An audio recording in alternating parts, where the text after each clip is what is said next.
Film diawali dengan memperlihatkan pertemuan antara dua suku, yaitu suku asal Luther dengan Tane sebagai kepala sukunya, sedang menerima tamu di desa mereka dari suku Blackfoot dengan Wirepa sebagai perwakilan ayahnya yang tidak bisa datang.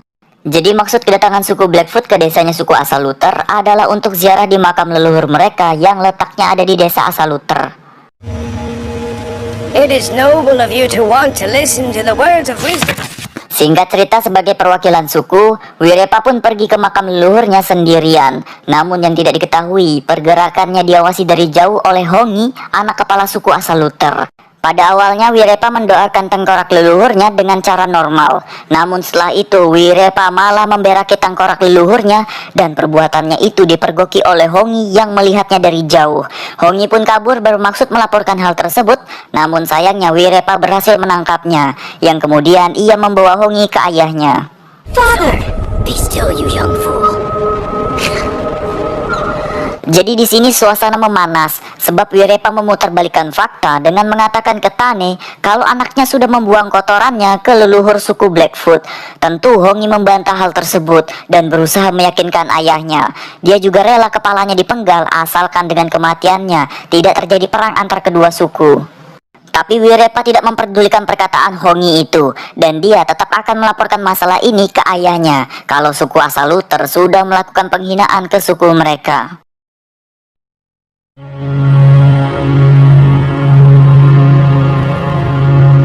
Singkat cerita, hari sudah malam. Tiba-tiba Hongi yang sedang tidur ditendang orang tak dikenal hingga badannya jatuh ke jurang. Ternyata suku Blackfoot melakukan penyerangan ke desa suku asal Luther saat warga desa sedang tertidur. Oleh karena tidak ada persiapan, warga desa suku asal Luther pun banyak yang mati di sana. Tapi di sini suku Blackfoot hanya membantai kaum laki-laki saja agar suku asal Luther tidak punya keturunan nantinya. Dan yang terakhir, Wirepa juga mengeksekusi mati Tane sebagai kepala suku asal Luther.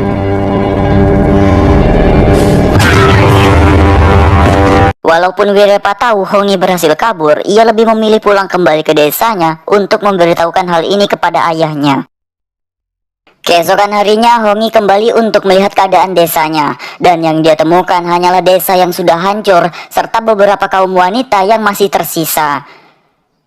Sambil meratapi barang-barang peninggalan ayahnya, Hongi mengumpulkan tekad dan pada akhirnya Hongi pamit ke saudara perempuannya untuk membalaskan dendam suku mereka. Please tell stories about me. Sementara itu, Wirepa dan pasukannya masih di tengah perjalanan menuju desa mereka, dan ia memutuskan lewat jalan pintas agar dapat sampai lebih cepat. Namun Rangi meyakinkan tuannya, apakah yakin ingin lewat situ? Sebab jalan itu akan melewati tanah kematian yang terkenal ada seorang petarung hebat dan sadis yang sudah menghabisi sukunya sendiri di wilayah itu. Tapi Wirepa tetap memaksa dan dia tidak takut akan hal itu. Tak lama Hongi datang ke tempat yang sama, namun ia punya tujuan khusus masuk ke wilayah tanah kematian ini, di mana dia ingin bertemu dengan si petarung untuk meminta bantuan membalaskan dendam sukunya.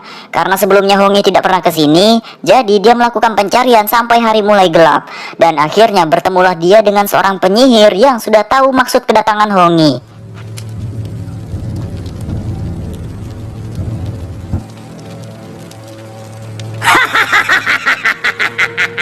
Dan bertemulah Hongi dengan petarung yang melegenda itu, di mana ia berpenampilan mirip seperti Gundurwo. Hongi pun menceritakan maksud dan tujuannya bertemu si petarung, dan jika si petarung tidak suka dengan tujuan Hongi itu, dia akan memakan Hongi hidup-hidup.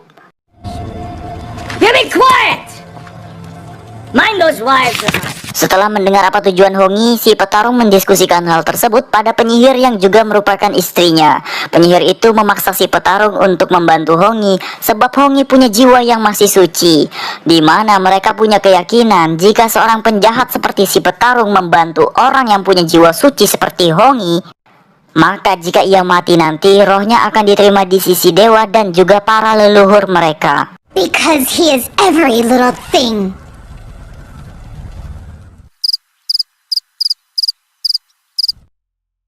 Keesokan harinya di tempat berbeda, dua orang dari pasukan Wirepa yaitu Tahi dan Rojo memutuskan pergi kembali lewat jalur biasa sebab mereka tidak suka dipimpin oleh Wirepa dan juga mereka takut berada di wilayah tanah kematian ini. Wirepa pun tampak tidak peduli akan hal itu dan kembali melanjutkan perjalanan dengan pasukan yang masih tersisa.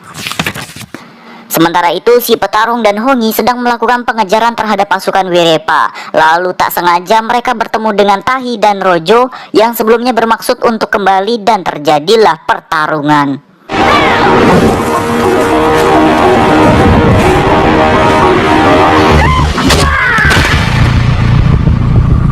Bravado is pointless. Dengan sekali pukul saja, Rojo tewas di tangan si petarung. Sementara itu, Hongi yang berhadapan dengan Tahi juga tidak menemukan kesulitan di sana.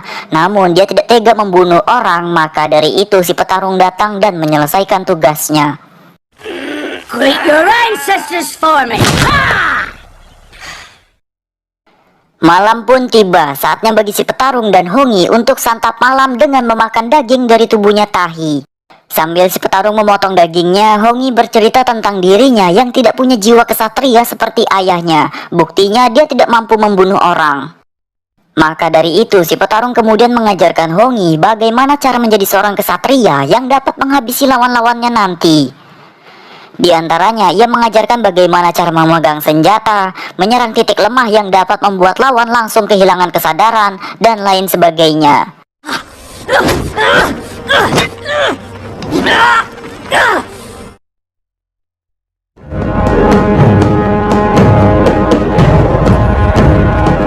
Malam berganti pagi, si petarung dan Hongi kembali melanjutkan perjalanan mereka terhadap Wirepa dan pasukannya. Sementara itu, Wirepa dan pasukannya yang sedang beristirahat dikagetkan dengan kemunculan si petarung yang kemudian ia menyuruh Hongi untuk lari ke hutan karena si petarung akan menghadapi pasukan Wirepa sendirian. Perkelahian pun dimulai, satu persatu pasukan Wirepa maju untuk melawan si petarung. Namun walaupun sudah dikeroyok, si petarung masih belum menghadapi perlawanan yang berarti.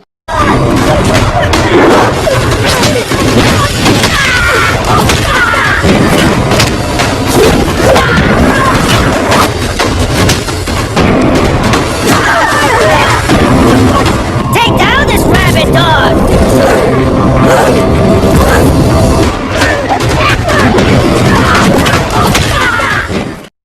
Di sisi lain, Hongi juga sedang berhadapan dengan seorang pasukan Wirepa yang mengejarnya.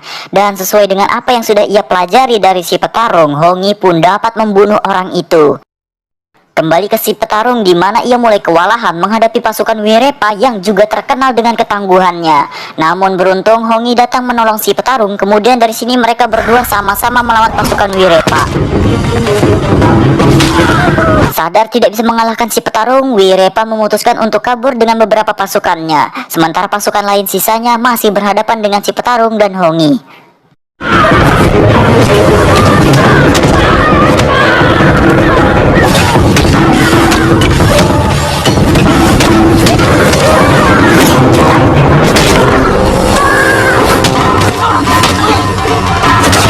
I'm dead already.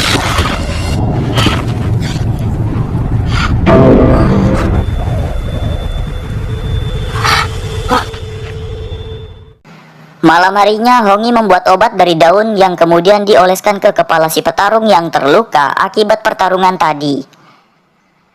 Saat hari sudah pagi, pasukan Wirepa kembali melanjutkan perjalanan. Namun mereka tidak bisa bergerak cepat sebab ada seorang prajurit yang terluka.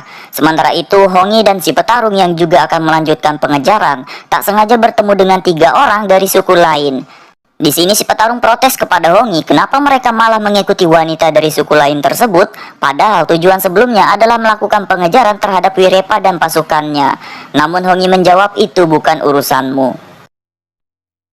Saat sedang tidur, Hongi terbangun sebab mendengar suara ribut-ribut dari kejauhan. Ia pun kemudian berlari menuju sumber suara itu, tapi tak sengaja ia menemukan mayat 2 orang pria dari suku lain yang bersamanya tadi. Ternyata suara ribut itu berasal dari si petarung yang sedang berkelahi dengan wanita dari suku lain. Dan tentu saja wanita itu bukanlah lawan yang seimbang baginya.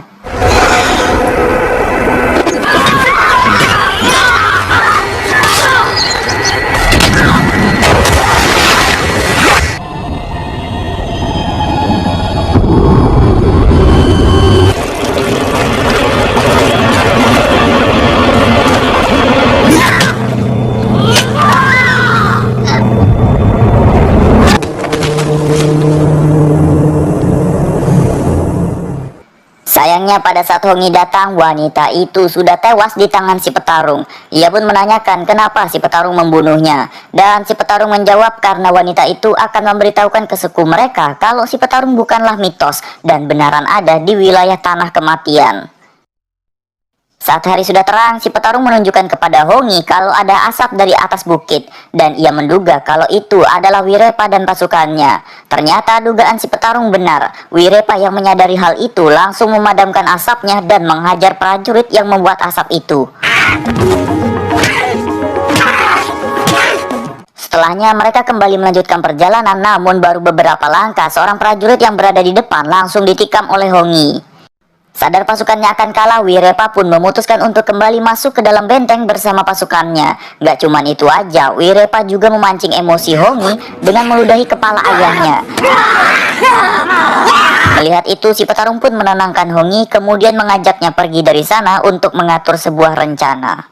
Mereka kemudian mengumpulkan kayu kering untuk diikat menjadi satu, dan setelah itu si petarung berusaha membuat api yang akan dibakarkan pada ikatan kayu keringnya.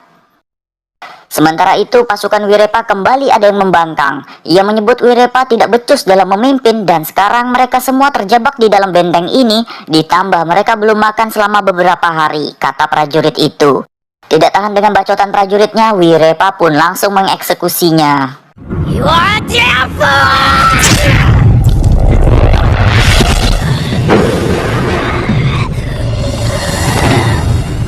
Lord. Setelahnya, Rangi memperlihatkan ke Wirepa kalau dia tak sengaja menemukan kotak penyimpanan senjata yang dapat mereka gunakan untuk melawan si petarung dan Hongi. Bersamaan dengan itu, si petarung dan Hongi melemparkan ikatan kayu kering berasap ke dalam bentengnya Wirepa. Wirepa dan pasukannya lalu membalas serangan itu dengan tombak dan berhasil memukul mundur Hongi dan si petarung.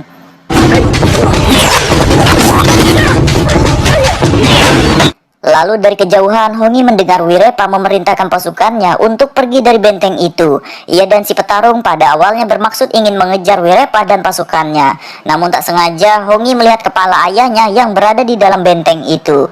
Ternyata pada saat Hongi masuk ke dalam, itu hanyalah sebuah jebakan. Hal yang sama juga dialami si petarung, di mana dia kaget karena Hongi ternyata tidak mengikutinya. Dan tiba-tiba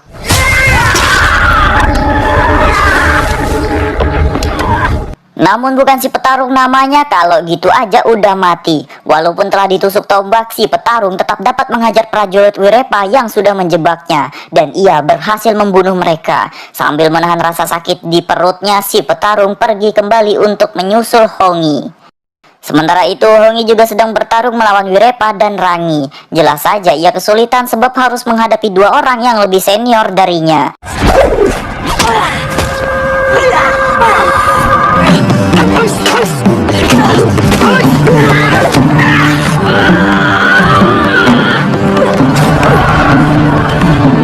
Beruntung tak lama si petarung datang dan menolongnya.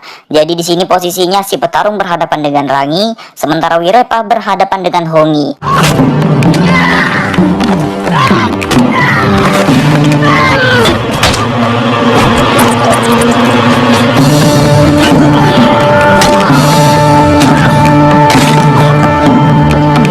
Walaupun banyak luka di tubuhnya, si petarung masih sanggup untuk berhadapan dengan Rangi yang merupakan lulusan Akademi Kuncup Mekar, dan pada akhirnya ia membunuh Rangi.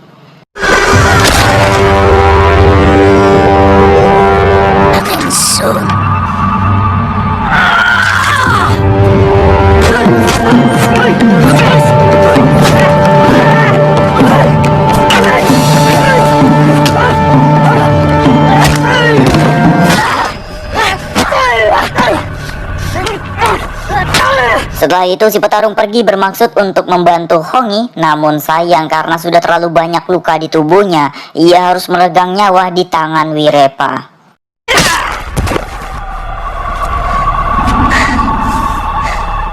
Melihat si petarung di end sama Wirepa, Hongi marah dan mengeluarkan kekuatan Super Saiyan level maksimal. Ia pun balik menghajar Wirepa secara membabi hutan. Namun anehnya, saat ujung tombaknya sudah berada di batang leher Wirepa, Hongi tidak membunuhnya. For the slaughter of my whole family. Exactly as it should be. Ia mengatakan tidak ada gunanya balas dendam, sebab jika ia membunuh Wirepa pasti sukunya tidak terima lalu balas dendam lagi ke Hongi, dan begitu seterusnya tanpa ada hentinya. Ia lebih memilih Wirepa berhutang nyawa padanya karena hutang itu akan selalu diingat oleh Wirepa dan juga sukunya. Pada akhirnya Wirepa pun pergi kembali ke desanya meninggalkan Hongi dan si petarung di sana. Dalam keadaan sekarat, si petarung berterima kasih kepada Hongi karena berkat dirinya ia dapat mati dalam keadaan tenang dan arwahnya dapat diterima di akhirat. Tamat.